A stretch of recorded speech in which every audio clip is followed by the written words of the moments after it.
Welcome to the Floor, fantasy and sci-fi lore. We are still diving into The Witcher. We are in episode 6 of the Netflix series. Now, detailed on our episodes, it's a little deeper because we had a couple intro episodes and we've had a few shorts about various things within the universe. But if you're watching the show and you don't want any spoilers, that's what you want to watch before hearing this.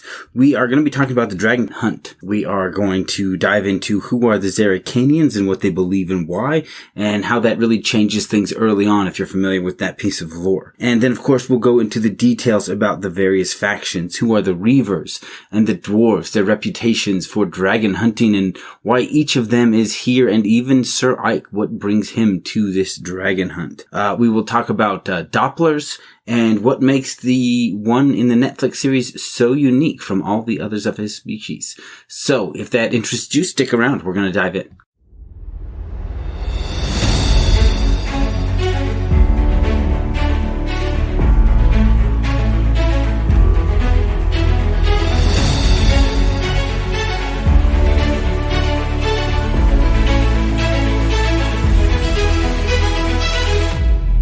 Do you remember the first story that was so spellbinding that it drove you to break the rules and stay up all night? To keep reading, keep listening, keep playing? So good you forgot your life and lived there? So good that the moment it ended, you asked yourself, what next? Welcome to the Floor. Our goal is to take you back, take you deeper, to explore and understand more, and relive that childlike wonder. Join us as we dive deep into humanity's greatest stories, no matter how they are told, through books, movies, television, even games. One of us does an in-depth research on our topic. One of us is familiar with the topic. And one of us knows nothing. So the right questions will always be asked and will be addressed for anyone coming into the topic, regardless of how much you know. Enjoy another world, another adventure, another spellbinding story. Join us on the Floor.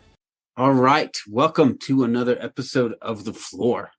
We are still in the world of The Witcher. So if you're following along with the Netflix series, this is for episode 6 there. It's a little deeper in our list of episodes because we had some introduction episodes that we did. And so that is where we are going to be starting. So this is the Dragon Hunt, where we will meet 3 jackdaws, along with some other people. Aaron? Jack what? 3 jackdaws. That's his name. Daws.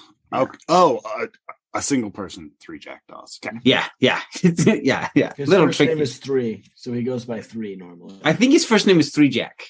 So that is where we are at. To start off, Geralt is traveling with Dandelion or Yaskir, and it is there that 3 jackdaws tracks him down, and he is with 2 Zerrikanian female warriors.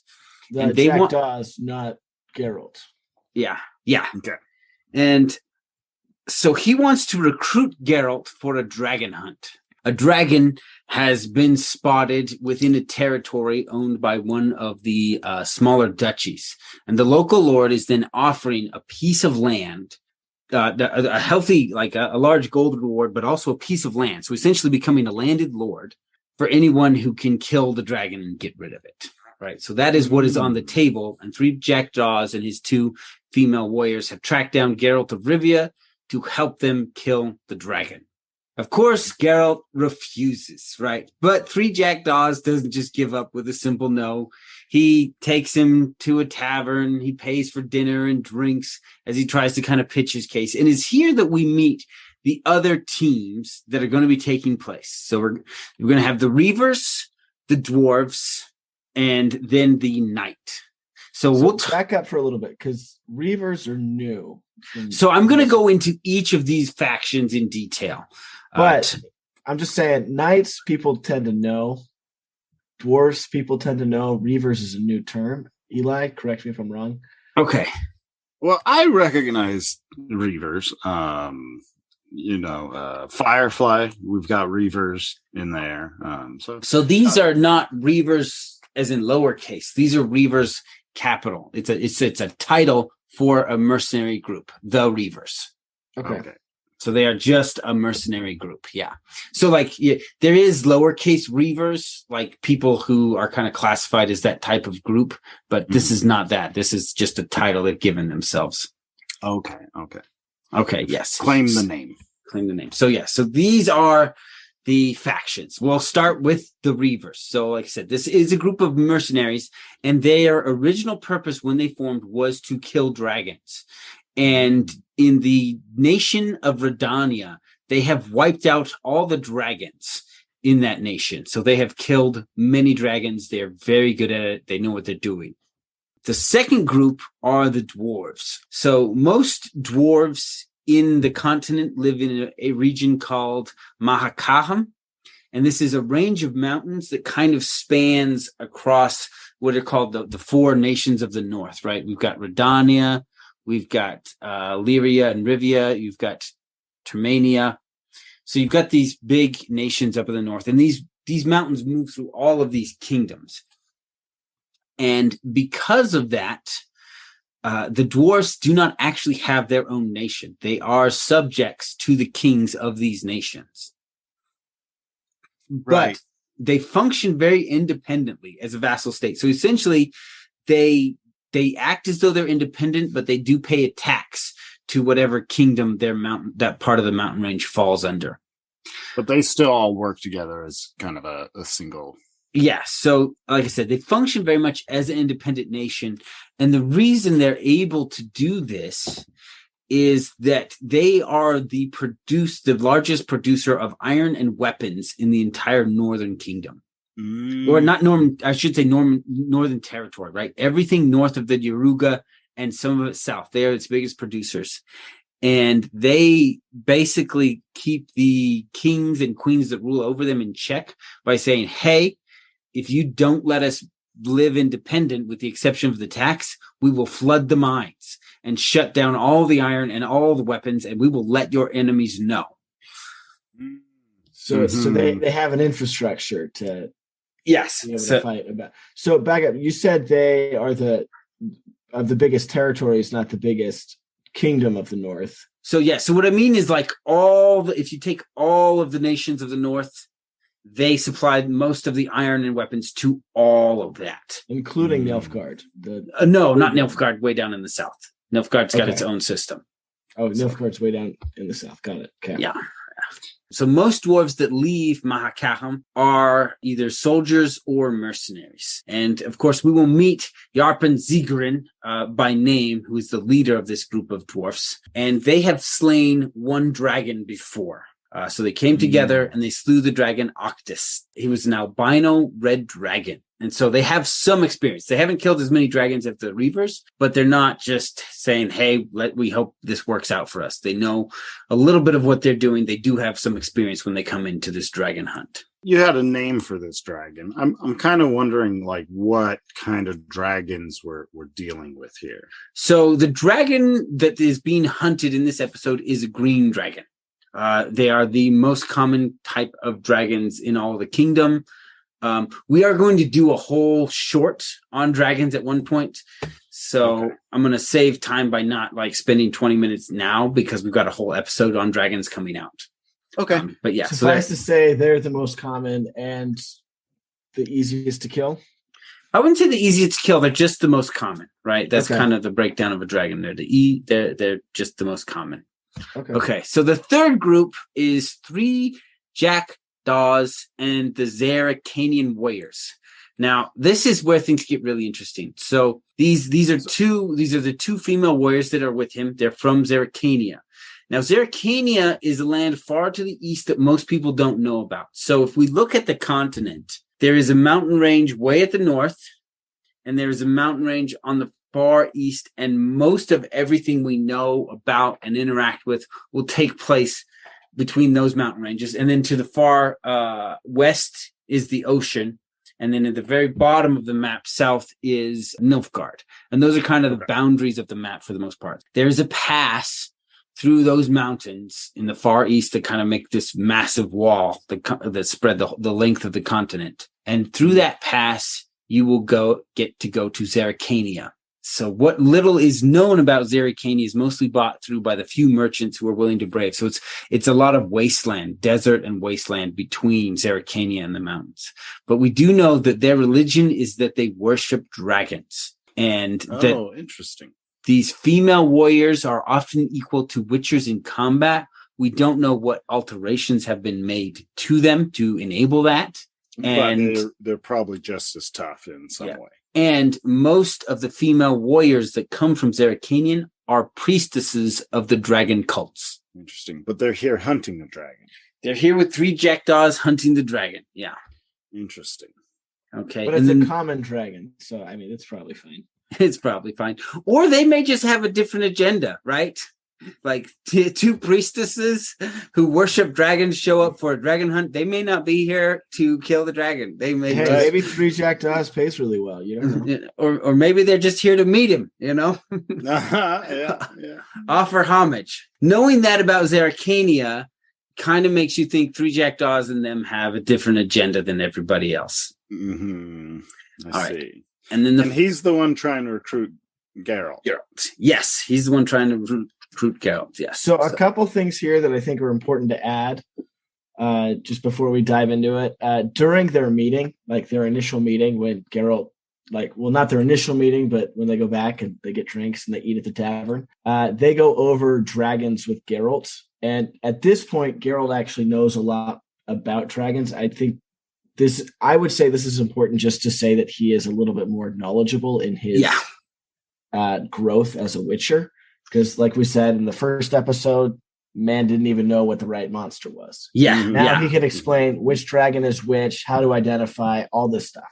He's been learning. He's smarter man now. Yeah. And he was searched out by name. So he's at least not only been learning, but been doing.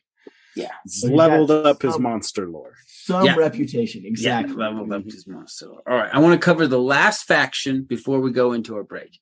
And so the final faction is the thing that changes everything, right? So if this is Ike, who is an unlanded knight, right? So Sir Ike, oftentimes these would be called either wandering knights or hedge knights. And essentially what this means is that at some point in their life, this mercenary was given an opportunity to take an oath, the oath of knights by either a lord or just a fellow knight. And so they have been given a knighthood, but they don't own any land. And so they travel the land looking for someone to serve. Now, what this opportunity then means for Ike is that if he is able to slay the dragon, he becomes a landed knight and lord, right? And so this is a big step up in knighthood to be able to be a landed knight, in more than just a hedge or wandering knight. I gotcha. Okay. So this is, I guess this is this first step into nobility of a family being able to get this piece of land. So that is Sir Ike. And of course, Sir Ike has asked the sorceress Yennefer to help him. And so this is a specific moment I want to cover here. Geralt is having a conversation with 3 jackdaws, and 3 jackdaws is talking about, the glory and everything of the dragon hunt. Geralt says to 3 jackdaws, no treasure is worth dying for. And 3 jackdaws says to Geralt, depends on the treasure. Yennefer walks into the tavern and Geralt says, I'm in. And I just thought that was very fitting, right? Depends on the treasure. And then suddenly the treasure changed and Geralt was all in. He's like, well, if she's involved, I'm involved. Yeah. That's pretty good. And some people in this world think witchers don't have emotions. Yeah, so that is where we're at, and we'll take our break here, and then Eli will give us a quick summary to make sure the know nothing or the understood what we just covered. All righty.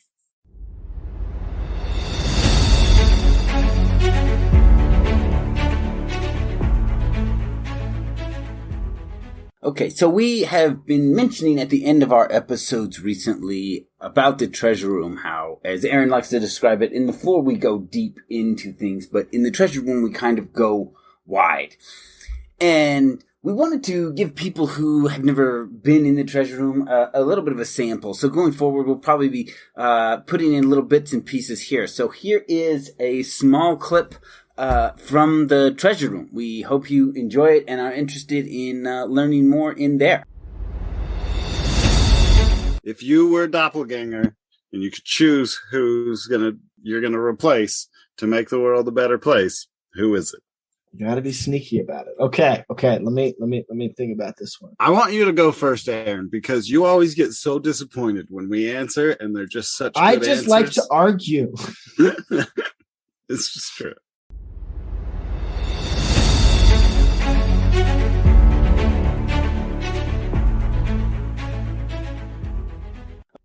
Welcome back from the break.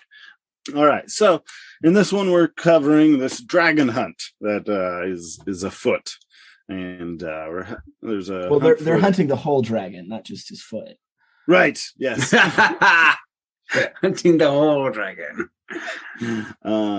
There's land being offered for who can slay the dragon. We have the Reavers. This is a mercenary group built for killing dragons. We've got some dwarves, and they've got one kill on their hands. We have Sir Ike, a landless knight who is employing Yennefer. And we have 3 jackdaws.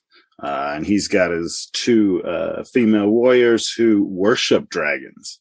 And he's trying to recruit Geralt, but really it's the fact that Yennefer is there that he has chosen to join. I think that's what we've covered. Can we just touch real quick on the landless knight, because I didn't know he was a landless knight at the first time, and he's a really interesting character because he acts like, when a boy first meets a girl and she asks him if he can do something, and he's like, "Oh yeah, I can jump that bridge, no problem." And he can't, but obviously he can because she's pretty and he wants to impress her and whatever else, and her honor or whatever. That's kind of literally the entire sum up of this character. Yeah. And I was just wondering if that's like he's like personifying and acting more like I would say obnoxious knight, but he's acting like trying to act the part of a knight because he wasn't born or raised one. Yeah, very possibly. We see him, trying to act this role to he's trying to look like what he thinks she will expect a knight to be, because he is out here. Oh.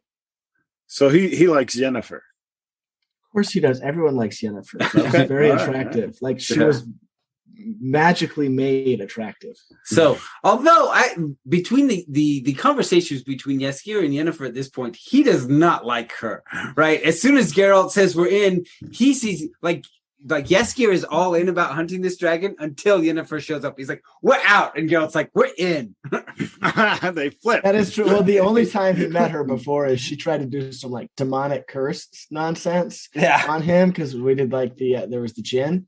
But also keep in mind, if a girl tries to take your best friend from you and does a pretty good job at it, I might add, you're not going to like her that much. I got like 30% less time with my friend this week because of you, Yennefer. He's like, I don't like her as much. And he always pisses Geralt off. He knows she's not good for him. Mm-hmm. Yeah. The dragon hunt begins, and they're heading up the mountain to that. And we're going to jump now to Cirilla's storyline that takes place within this episode. And the thing I want to focus on here is the doppelganger. So we saw the doppelganger very briefly in the other episode, but he'll show up a lot more in this one. This storyline with this specific doppelganger is entirely in the TV series. Again, I'll point out that the 2 years Cirilla spends looking for Geralt is a single paragraph in the books. And so there's even an event in an earlier episode where the doppelganger is being hired to hunt down and bring Cirilla back. And Kahir, who is the leader of the Nilfgaard army and the guy tracking her, he even mentions when he hires the doppelganger, "You are not like others of your kind." And what he means there is that doppelgangers or dopplers are very kind and very community oriented within the world of The Witcher. And so this one that he hires, his sinisterness, his interest in eating pieces of them, all of that is just about him. A doppler or a doppelganger, he doesn't need to eat part of his prey or anything like that to be able to duplicate them, right? They just have, and so like a lot of times, usually there'll be a community of doppelgangers because they live in these groups together, and usually they will only take over somebody like that. They're generally not murderers. So what happens is usually they will see somebody die, and then they see the taking over that person's life as an opportunity to improve their community. Like it is not uncommon for a cruel or ruthless leader to be replaced by a doppler, and suddenly they just become nicer because the doppler knows they had a heart attack and died, or they got ambushed, didn't survive. The dopplers hide the body, and one of their guys takes over, and now suddenly the doppler you get Fridays off. Like you get Fridays off. Yeah. And so like there's always like a really weird thing when a doppelganger takes over somebody who was, this cruel, ruthless person, because they still act the part. There are stories all over the continent of people who are just as rude, just as crass, will make just as many threats as they always have, but suddenly they don't follow through on any of that nasty stuff they promised they would do. And and usually it's like, might be a doppler, because he used to torture people all the time. Now he just talks about it. You'd mentioned a ruler who's ambivalent to the well-being of his citizens, and he'd be a good candidate for that. He'd be a good candidate for a doppler. So, but I'm actually going to talk about Nilfgaard next. Wait, no, I have a question. This question may have to be asked at the end of the episode. I'm going to ask it now, and we'll see if this is the one we ask for Treasure Room. If a doppelganger tried to become a witcher, what would happen? So they take on the image, and they have like the memories, but they don't they wouldn't get his powers. Okay. His resistances, his strength, his speed. Yeah. They wouldn't be able to pound potions like he does. Yeah. Okay. So he's just normal, average dude. Here, you're talking about a doppelganger who's essentially a psychopath. Yeah, let's circle back. We were talking about doppelgangers who are normally nice. This one is the opposite. Yeah, this one is the opposite. And he's being sent to track down and assassinate somebody? No, he's been sent to track down and kidnap is I guess the real intention, but the hope is that through using a doppelganger who can look like someone she cares about, Cirilla will just come with him so that he can lead her back to Nilfgaard. Okay. Cirilla is the target. Yeah. Bring back. Yeah, so Cirilla, the one that the Witcher is trying to get, super powerful little girl. Yeah. Okay. Right. Yes. Okay. All right. So, and then we'll talk briefly about Nilfgaard. So at this moment now, we talked about the ruler who didn't care, and then he got overthrown, and then the usurper was on the throne. Well, the royal family of Nilfgaard has now taken over the throne, and the father who didn't care about his empire, he has died, and now it is his son who is ruling Nilfgaard, and he has turned it into a military machine and is conquering territories at a very fast pace, moving northward. And as we know, he has already conquered Sintra, where he tried to capture Cirilla. Okay, so he is the one commanding this army to expand. Yeah. That eventually overtakes that city. Yeah, at the very beginning that we saw. Yeah. Mm-hmm. Okay. So he's the conqueror. Yeah. So like I said, we know that they conquered Sintra in Cirilla's storyline because that's why she's on the run. But if we jump to Geralt's storyline, because it's taking place earlier, Nilfgaard has been returned to its royal family, and they're beginning their conquest. Okay. Which is, you get to watch it all over again, which is cool and scary. All right. So I think there's two other major points I want to cover. I'm trying to be quick because we're running low on time, and I haven't given Aaron much time at all. So Jaskier mentions a prayer to Melitele. And so this is one of the oldest and most widespread religions on the continent. She's the goddess of fertility and the harvest, and she is worshipped by both dwarves and men. So I wanted to bring that up because he does mention this prayer to her. Okay. Aaron, you had something? Nope, not about that one. Okay. The Hurricane? Did you want to talk about the Hurricane? I don't know the Hurricane. So the Hurricane is the monster that Jaskier encounters as he's climbing up the mountain. He thinks it's cute, and then it's big all of a sudden. Well, he just sees this little face, and then it stands up, and he gets scared. And then, well, this is actually why I mentioned Night Oaf Boy. Yeah. That's what I call him. He's freaking Oaf. Ike. Sir Ike. Yeah, Sir. The Landless. Freaking Mr. Bored, Mr. Noodle Brain over here. Jaskier obviously is trying to hit on these cute women. Where are they from again? What's their Zercanians? Yeah. Zarkania. From Zercanians. So the Zercanians, he's trying to hit on them because they're pretty and they're there and he's him. So he's like, let me get you food. Oh, blah, blah. And he like goes out to find flowers or something. And then he finds this cute little animal when he's like picking flowers, but it's just its face.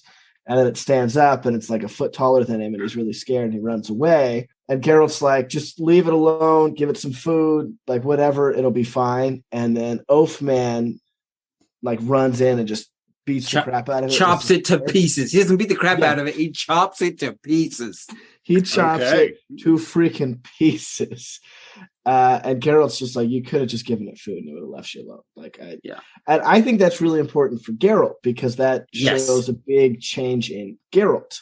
Yes. Because he knows that much and cares that much now. Yeah, I think this is the final step in kind of his evolution into becoming the Witcher that he is famous for being. That he knows the creatures, but he really doesn't feel like just killing them because they scare you or you don't like them. He kills them because they're dangerous. Yeah, monsters are monsters. He eventually turns into the guy of, I'll just take the spider outside. Yes, he turns into the I'll take the spider outside instead of smashing it kind of guy. Yeah. Okay. Now, I do want to talk about the Hurricane even more. And so I think it's very possible that the writers of the series have changed the lore of the Hurricane because this is the truth of the creature in books and games. The Hurricane, they don't hurt people, but there is a poisonous gas in their excrement that is responsible for more human death than any dragon. And they will pick off livestock, leading to starvation. And so it's either they change the lore or Geralt is still learning. He recognizes that interactions with the Hurricane, it's not dangerous, but they actually do kill a lot of people by their poisonous nature. I see. And then economically starving people by... I think you're right about it being him not fully knowing everything yet just because of what happened to Oaf Boy. Yeah. Although he does tell him not to eat that. Don't eat that, But, but I don't think Geralt often eats monsters. I think Geralt also knows that. He's like, I'm not going to eat this until I bring it back to, Witcher homeland and double check with my guys. But one other thing that we didn't mention is Geralt still only has one sword during this period of time. Oh. Because normally a Witcher has two, but he only has one because, we don't know yet. We don't know, yeah. He does have two later. Okay. So we'll probably have in the story, it'll come apart where he gets the other sword, right? I would imagine he hasn't grown to, the full extent. I know when people first saw that this show was coming out, they threw a hissy fit because they saw that he didn't have whiskers. Like the games and like the books, he's supposed to be an older Witcher. But can you imagine Geralt with a beard, like an old Geralt, not knowing the difference between a monster? Like in that first episode, they'd be like, wow, this Geralt's an idiot. Right. Yeah. To start him off young for that kind of a story. So, but we also did mention that by the end of the movie, we moved through almost 70 years, right? Mm-hmm. Not the movie, the end of the first season. There's almost 70 years that we move across, so we definitely see him grow and develop a lot as a Witcher, which we've talked about here. I would like to see him with whiskers. Well, maybe in season 3. Well, how about season 4? I don't need it just yet. No, don't rush to the end. No. I want it. Just like, bro, he's still a kid. Like he. All right. So I had more, but I think I'll just jump through a few points here. We see the on-again, off-again relationship between Geralt and Rivia. We get a few flashbacks about each of them leaving the other for whatever reason, which has created, a complex relationship between them. Wait, between Geralt and who? Yennefer. Oh, okay. Yeah. So Which let's back up for a second. Whenever that happens, it also creates a weird relationship with Geralt and Jaskier. Because he has to let out on someone. Yeah. So whenever he's mad, he yells at Jaskier, sadly. And then at one point, the doppelganger catches Cirilla, ties her up, and then goes back to Cahir as Cirilla. And then Cahir figures this out, and then a battle ensues between Cahir and the doppelganger, and we never know who actually wins and who ends up running away. And because he's doppelganger. Okay, let's back up. I'm pretty sure we do know because we see the scar, and we also see him run out of the room after the one that ran out before him, and he yells, "Are you in here?" So that's true, but that could just be full of people. The doppelganger could just be trying to pull the fake, right? Yeah, but he's sort of like yelling at townspeople in the face. So I mean, but my point is that the doppelganger doesn't die. So even though it's not in the books, that could come back where Cahir is not Cahir. So that's why I wanted to bring it up. Cahir might not be Cahir when we see him on screen. And then, of course, this is the psychopathic.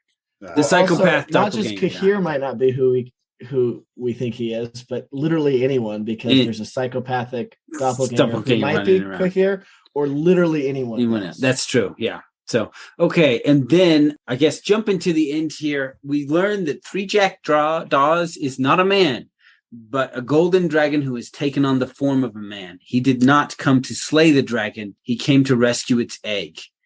And thus the Zerrikanian priestesses were with him. And here he tells Yennefer an important thing, that she will never be able to have children. And he also lets her know that Geralt did something in the last wish that entwined their fates. And this is the moment when Yennefer now questions whether she really loves Geralt and ever really did, or if it is just magic from that moment. So she will always wonder now if her feelings are real. Okay, back up for a second. She's the one who's complaining about magic, and he's the only reason he's with her is because magic is the reason she doesn't look like a hunchback anymore.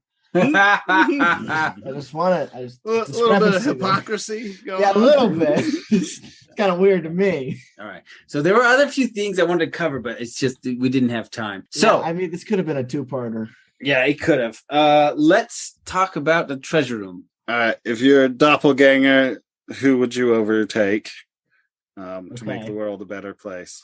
That's a good question. World a better place. Who would you doppelgang take over to make the world a better place? But you'd have to do it in such a way that people don't notice. Like, they've got to be subtle about it. Yeah. So, all right, we'll talk about that in the treasure room. If you enjoyed this episode and want more on the topic, we record a special treasure room for our patrons after every episode. In the regular episode, we go deep. In the treasure room, we go wide. To enjoy the bonus content, sign up at the fluorite level or higher. There is a treasure room for every episode from August 2021 and on. That's double the content. 2 episodes a week instead of 1.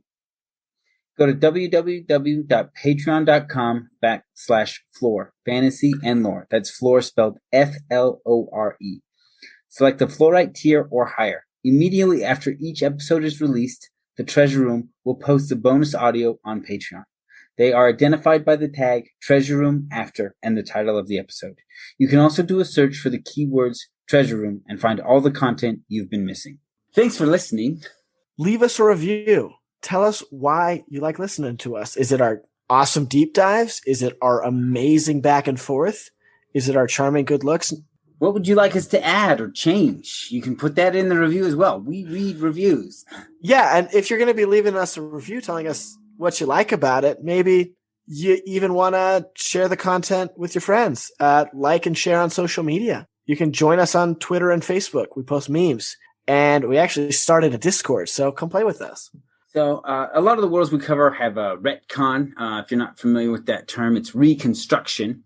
Or sometimes we might use a bad source for some of our lore research. And if that happens, feel free to email us at florefantasyandlore@gmail.com. That is Flore spelled FLORE, fantasyandlore@gmail.com. And if you're angry enough, we'll read it on the air. Yes, we will. Also, the treasure room is now available. We have locked a few secrets for everything we cover in there, and each week we add more. And you can find the treasure room on patreon.com/Flore Fantasy and Lore. And how do you spell that, Aaron? That's lore with an F at the beginning. So it sounds like floor, but it's not the floor you're thinking because it's our floor. We hope you enjoyed your time on the floor. Think about your favorite part of the episode. Now, think about your nerdiest friend. Who is it? What is their name? They want to know about the floor. Stop holding out on them. Go and tell them about your favorite part. Because all of this is more fun together.